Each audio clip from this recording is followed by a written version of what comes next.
nous avons Mac Gunderson, Myriam Bennett, Emily Mintz, Rachid Amir qui sont dans The Compound, le complexe, dans lequel le réacteur donne des signes de fatigue. Donc le réacteur qui nous sert pour purifier l'eau et l'air donne des signes de fatigue. En même temps, nous avons des bandes de marauders qui veulent attaquer le complexe. Et nous avons entendu parler de l'endroit qui s'appelle Salvation, une rumeur au milieu de tant d'autres qui nous promet un havre de paix, un paradis pour nous, du moins quelque chose qui sera sûrement meilleur que le complexe pourri dans lequel nous vivons. Alors avant de partir à Salvation, il va falloir faire le plein du camion. On voit que notre première carte qui est installée, notre première étape, va nous demander de la nourriture et de l'essence. On ne sait pas en quelle quantité.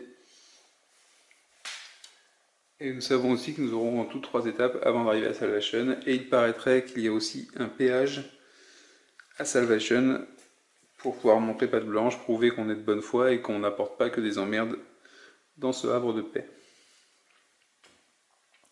Donc c'est parti. Le premier joueur sera à gauche, donc jouera Mac Gunderson et Myriam Bennett. C'est lui qui a la paire de jumelles pour l'instant. Et le deuxième joueur, ce sera Emily Mintz et Rachid Amir, situés sur la droite. Donc les survivants, héros et survivants, on va les appeler survivants tout le temps pour éviter les mélanges, ont tous leurs emplacements de libre, aucune blessure. Et c'est donc parti. Nos 3 lieux disponibles ont été tirés au sort. L'un des lieux nous permettra de faire du scout et de faire de la reconnaissance de route pour aller à Salvation. C'est parti, on a une nourriture dans le camion.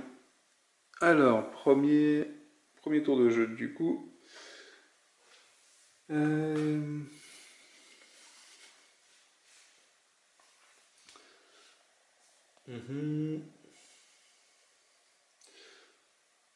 Alors, Mac, il va aller ici.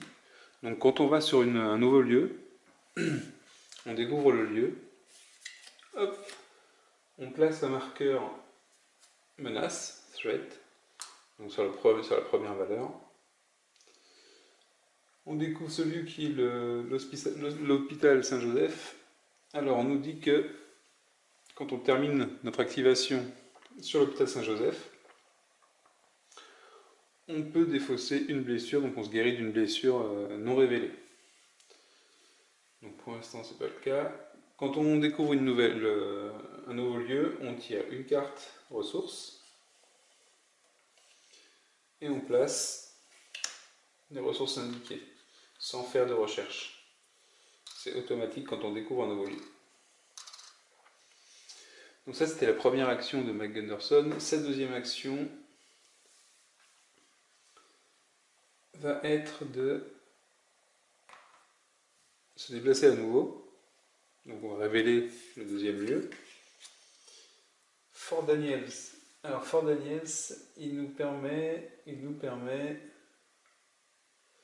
de défausser une ressource qui sera présente sur la carte pour supprimer des marauders qui seraient en train d'attaquer notre complexe.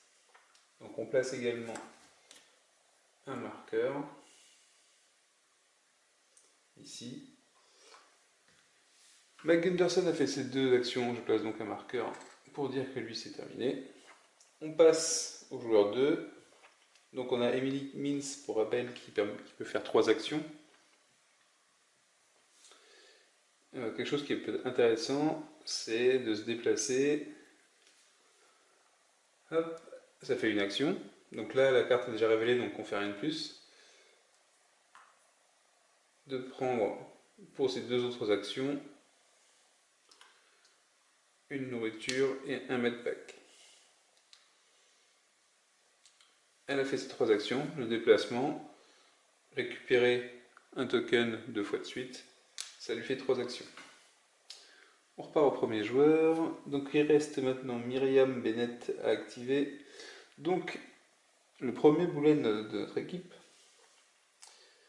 elle quand elle se déplace ou quand elle recherche, elle supprime une ressource. Donc de toute façon, ce qu'on va faire, c'est qu'on va la déplacer ici. Donc on révèle un nouveau lieu. On met un marqueur de menace. Hop. Donc c'est le camp nomade. Donc l'action sur le camp nomade, c'est donc les cartes qui sont marquées avec ce petit symbole là. Pour rappel, c'est des cartes qui nous permettent de faire des actions pour découvrir les cartes qui vont nous mener jusqu'à Salvation. Donc il y a 3 cartes dans le jeu qui existent. On en tire une au hasard à chaque fois dans chaque setup. Celle-là, le camp nomade, je ne l'ai jamais eu. Donc on peut défausser une ressource de la réserve pour faire du scout, donc c'est avoir une nouvelle carte en haut. Ou sinon, on défausse une de nos ressources personnelles pour le faire. Donc ce qui voudrait dire que j'ai déjà des ressources avant pour le faire. Donc pour l'instant, je ne peux pas faire cette action-là. Donc je me suis déplacé, j'ai mis le marqueur, on tire une carte. D'ailleurs j'ai oublié de le faire ici. On va tirer d'abord celle-là. C'est pas bien. Personne ne me l'a rappelé. Hop. Et ensuite on tire pour le troisième endroit. Des munitions et des médocs. Donc elle, il lui reste une action à faire. Donc elle s'est déplacée. Il faut donc qu'on défausse une des ressources. Je vais défausser celle-là parce que je n'en ai pas, j'en ai déjà. Et sa deuxième action va être de récupérer les munitions. Ok. Hop, je place les munitions sur la carte. Et elle a fait ses 2 actions, déplacement et récupérer une ressource. Rachid Amir, notre deuxième boulet. Notre deuxième boulet, lui, il augmente les risques pendant la phase de menace. Ça veut dire que pour l'instant, tous mes survivants vont devoir lancer un dé pendant la phase de menace. Je rappelle que c'est le niveau de menace plus le nombre de survivants. Si je rajoute Rachid, on va passer à 2 parce qu'il y aura 2 survivants, plus 1 parce que lui il amène son bonus, son super bonus. Donc je vais devoir jeter 3 dés. Donc si on peut, on va l'envoyer avec l'autre boulet, on va faire un couple de boulets. Pour la simple raison que si j'ai trop de blessures quand je vais tirer la menace, je pourrais défausser mes munitions pour relancer les dés qui supportent des blessures. Donc on va faire ça. Une action, il se déplace ici. Et la deuxième, il prend le medkit. Donc, je place le marqueur ici pour dire qu'il est terminé. Notre phase d'action est terminée. On passe à la phase de menace. La phase de menace, on les fait dans l'ordre qu'on veut. Il faut les faire toutes. Donc ici, la menace, le niveau est de 0, plus 1 pour le survivant. Je lance donc un dé. Et je me chope donc une blessure. Donc une blessure sur Émilie. Hop. Ici, c'est le niveau, c'est la même chose. Une blessure aussi. Étant donné que je n'ai pas de munitions, je ne peux pas me défendre, je ne peux pas éviter la blessure, je suis obligé de me la coller. Donc une blessure pour lui aussi. Et enfin, pour les deux ici, on a 1, 2, et niveau supplémentaire de Rachid, 3 dés à lancer. Donc là j'ai le choix, soit j'ai 2 blessures en tout. Je peux utiliser la munition pour relancer les 2 dés qui sont ici. Donc c'est ce que je vais faire. Je défausse Myriam qui est ici. Défausse les munitions et on lance les 2 dés. Et on a bien fait parce que du coup on se prend aucune blessure. La phase de menace est terminée. On passe à la phase d'apocalypse. On tire une carte et on la consulte. Alors,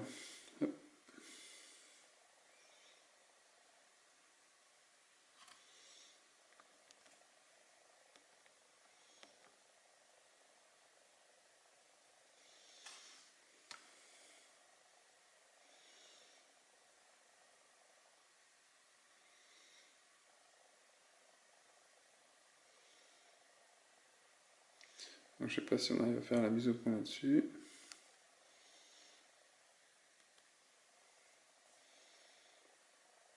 Voilà.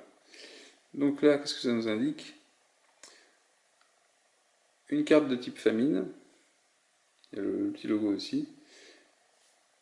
Une éclosion de choléra, donc une épidémie de choléra. Alors, ici, ça nous indique le nombre de maraudeurs qu'on va ajouter devant le camp. Donc, pour 2 joueurs, on va en ajouter 1. Tous les personnages prennent 2 blessures. Et bien, c'est sympathique. Alors, par contre, on nous dit également que les personnages peuvent défausser une nourriture pour permettre à 3 personnages qui partagent le même lieu d'ignorer ces effets. Alors, ça veut dire que Emily, elle pourrait l'éviter, et elle va le faire sûrement, même si elle est toute seule, mais que les autres, ils ne peuvent pas. Donc, déjà, on amène un biker qui arrive ici. Ensuite, elle, Emily, elle défausse une nourriture, et elle ne subit pas les effets. De toute façon, si j'avais gardé la nourriture, j'aurais pris 2 blessures, j'aurais dû défausser une des ressources. Donc ça revient un peu au même. Sauf qu'au moins, je ne prends pas de blessures. Et tous les autres se prennent donc 2 blessures. On commence bien, tranquille, avec un petit plein de blessures dès le premier tour. Donc on a déjà Mag Gunderson qui se trouve avec 3 blessures. Donc la moitié de sa vie qui est déjà... il est déjà palichon, le gars. Le gars Mag, il est déjà palichon. Fin de la phase d'Apocalypse, donc phase de refresh. Je retire les marqueurs.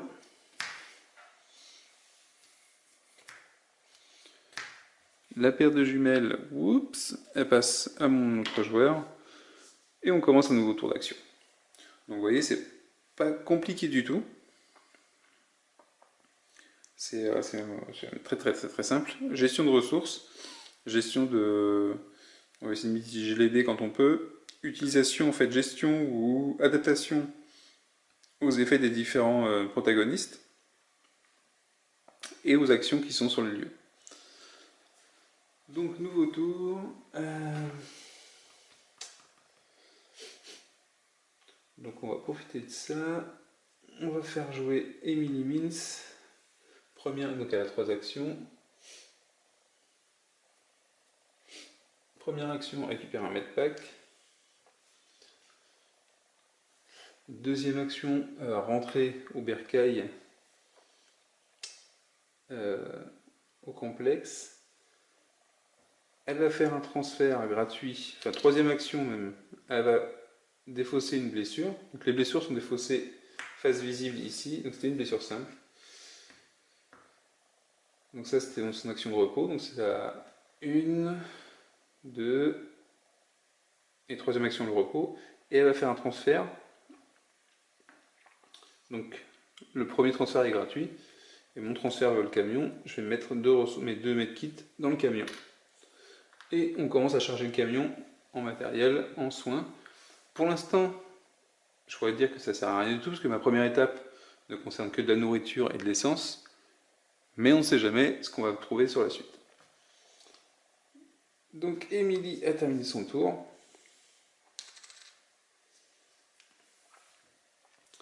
Je vais faire jouer ensuite... je vais faire jouer Mac Gunderson, qui lui va récupérer de l'essence et va récupérer de la nourriture. Il a donc dépensé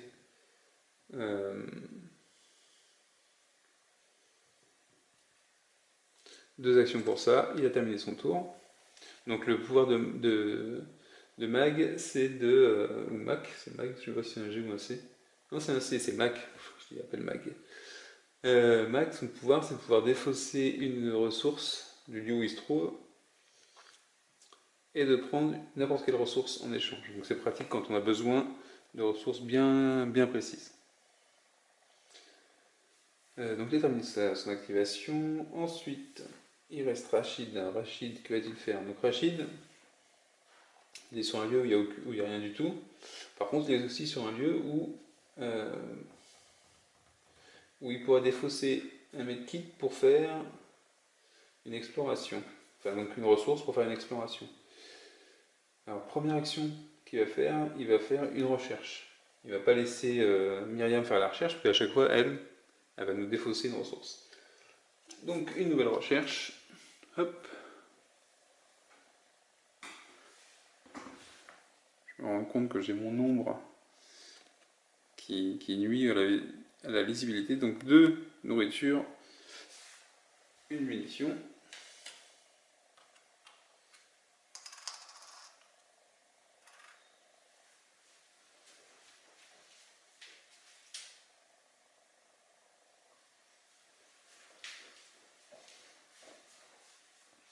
J'ai peut-être assombri la vidéo, mais j'ai limité mon ombre. Donc il a fait une action de recherche, c'était sa première action. Quand on fait une action de recherche, on augmente le niveau de menace. Et sa deuxième action va être de défausser une de ses ressources, donc le medkit. Même je suis pas sûr que c'est une bonne idée. Non, je ne vais pas faire ça. Je vais défausser une des ressources qui est ici, les munitions, pour faire une action de scouting. Donc le scout, je prends le deck de carte route et je prends la carte du dessous. Ça devient la prochaine étape et là on voit dessus qu'il y a besoin de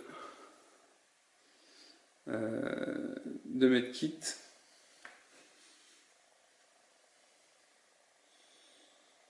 Et d'essence. Donc ma deuxième étape, qui est donc placée ici, nécessitera des caisses de soins et de l'essence. De manière générale, toutes les étapes nécessitent de l'essence, en plus ou moins grande quantité.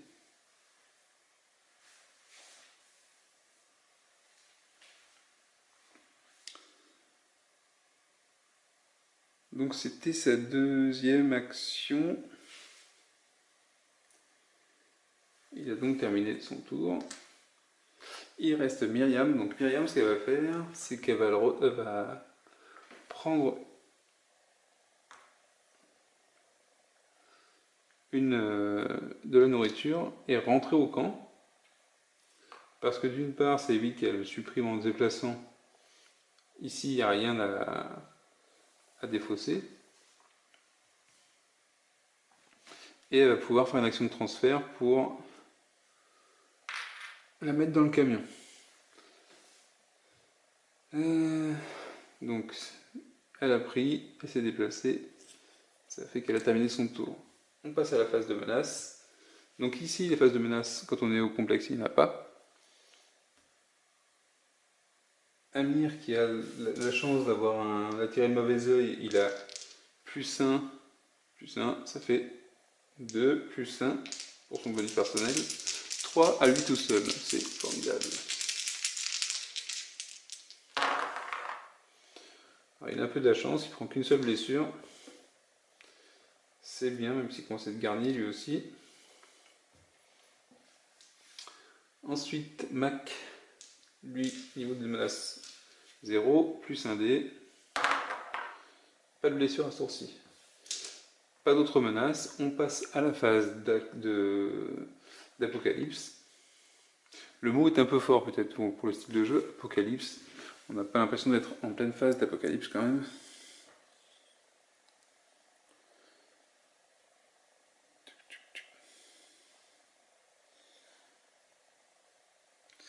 Je sais pas s'il va réussir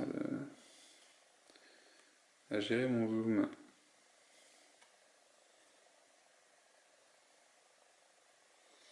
Donc, famine. Alors, famine, c'est exactement le même type de carte qu'on avait tiré avant. Je pourrais décider...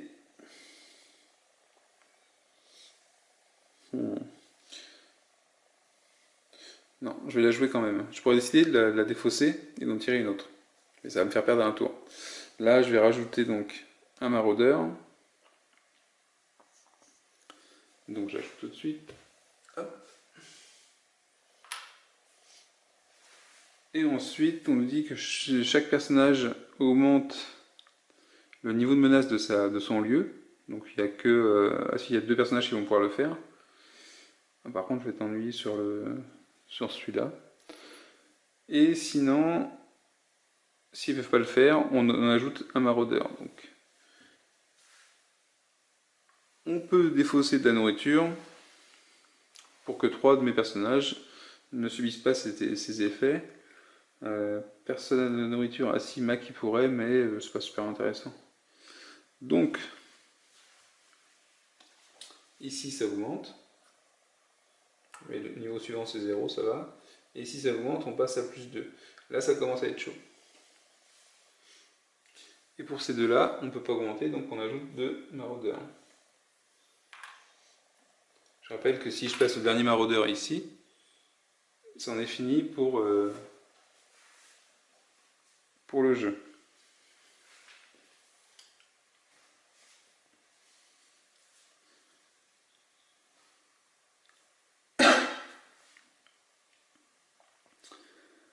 Donc c'était la phase d'apocalypse, phase de refresh, on enlève les petits marqueurs, et on passe à une nouvelle phase d'action. Alors, ils sont tous blindés de blessures, c'est formidable.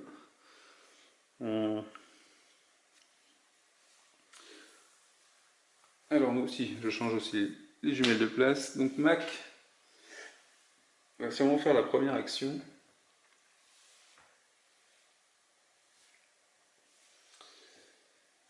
Qui va être de prendre la nourriture qu'il y a là. Donc il se retrouve avec tous les emplacements pleins, donc il n'y a plus rien, il va pas prendre d'autre chose. Et sa deuxième action, ça va être de rentrer au complexe et d'en profiter pour tout mettre dans le camion.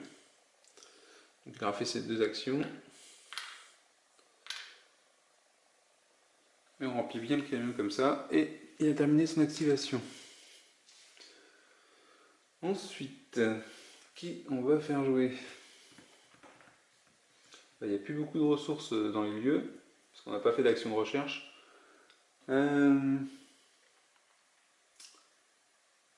Alors je vais déplacer Amir. Une action, il va venir ici. Il va faire une recherche. Hop. La carte recherche nous indique 2 essences et un medkit. Donc on a ajouté les 2 essences et le medkit. Donc Amir termine son activation. La capacité du lieu, c'est quand on termine son activation sur le lieu de l'hôpital, on perd un marqueur de blessure non révélée. Une fois que la capacité a été activée, elle ne peut plus être activée par un autre personnage pendant ce tour-ci, jusqu'à la prochaine phase de refresh. Ensuite, donc, Amir a terminé son tour. Myriam va aller ici. Elle va faire une recherche pour sa deuxième action. Et elle récupère 2 nourritures et un medkit.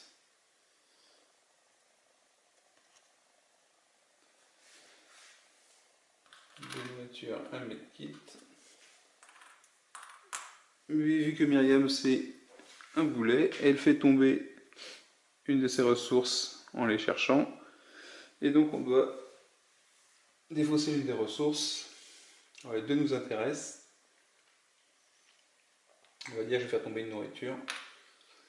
Et voilà, donc Myriam a fait ces 2 actions.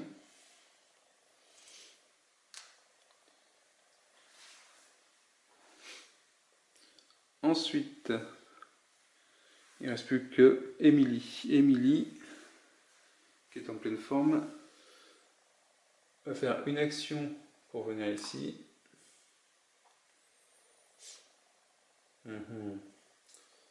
Une deuxième action, prendre de l'essence. Et une troisième action... Oh, c'est dangereux de faire ça.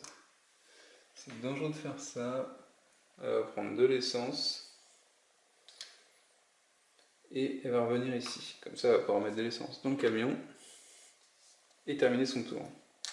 C'était dangereux parce que lui, il m'ajoute 1. Qu'on est déjà au niveau... même si on est au niveau 0, ça aurait fait 3. Ouais. Si, c'était dangereux quand même. Donc tous mes personnages ont été activés, on passe à la phase de menace. Ici on a donc 1 plus 1, ça fait 2. On lance 2 dés. Et on se prend une blessure. Hop.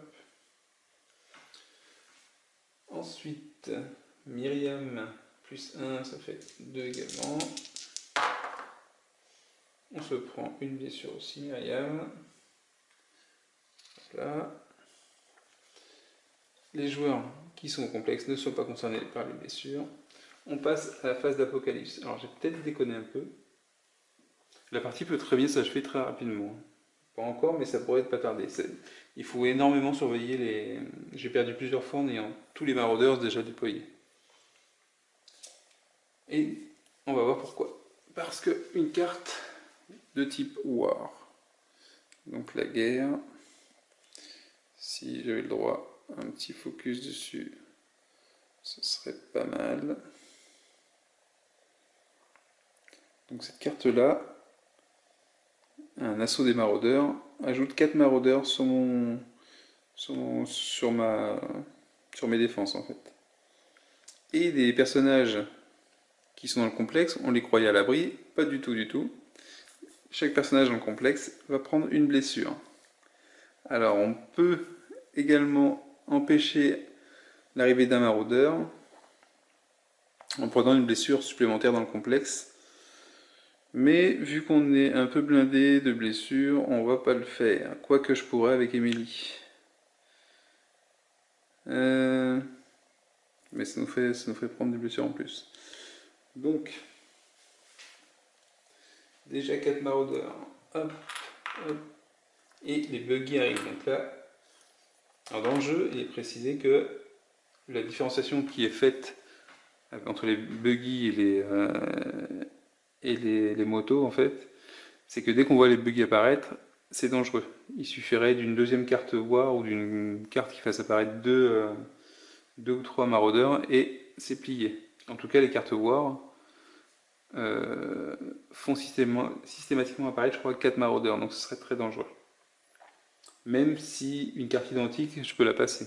Mais c'est jamais bon signe. Donc on a rajouté les maraudeurs. Et ensuite, les gens qui sont dans le complexe se prennent une blessure supplémentaire. Donc, Mac, qui est revenu pour se protéger, qui en a pris plein la tête. Et Emily. Les autres ne sont pas concernés. Fin de la phase d'apocalypse. Refresh. Donc pour la phase de refresh, c'est le moment où on déciderait éventuellement de foutre le camp avec le camion, mais on est encore très loin d'avoir ce qu'il faut en ressources pour partir avec le camion.